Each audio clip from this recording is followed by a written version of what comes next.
中国未来的战争形态已经彻底无法想象。就在俄乌巴以还在通过总动员、拉壮丁来征召军队的时候，我们已经进入了一个依靠大量远程、重型、高密度的无人设备进行超视距打击的无人化战争新形态。这有多恐怖呢？这么跟你形容吧，我要不是中国人的话，就今年珠海航展亮出的2款超级大杀器9天无人机和机器狼群，得把我尿都吓出来。庆幸科技掌握在文明手里啊。那么问题来了，为何我要将它们称为大杀器呢？因为它们足以颠覆目前的战争形态。这绝不是我在吹牛。先来看9天无人机，它是一款超大型多功能远程无人轰炸机，机体长度为 16.35 米，飞机翼展25米，最大任务飞行高度15000米，航时大约12小时，最大飞行速度700千米每小时，最大航程7000公里。2翼下共有8个外挂点，可以挂载中距空空导弹、反辐射导弹、反舰导弹、空射弹道导弹和高超音速导弹。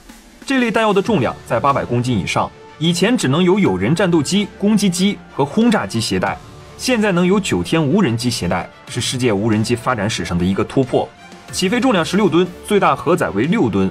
6吨是什么概念？作为对比，美国中型战斗机 F-16的最大荷载也就 7.7吨，我国6爷的最大荷载9吨。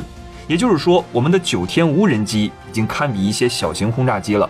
当然，如果只有这些，9天最多算是一款不错的轰炸机，离大杀器的定义还差得远。而真正令它脱胎换骨的是机身中段配备的异构蜂巢任务舱。蜂巢大家都知道，里面密密麻麻住着无数的蜂类，但凡遇到危险就会遮天盖地的攻击敌人。所以看懂了没？有了这个任务舱，就意味着9天无人机已经成为了一款无人机母舰。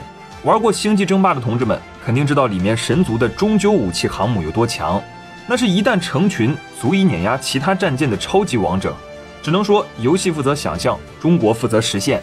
现在的9天无人机任务舱内装载蜂巢集群无人机，能释放数十上百枚自杀式无人机，对地面的敌人进行饱和式的打击。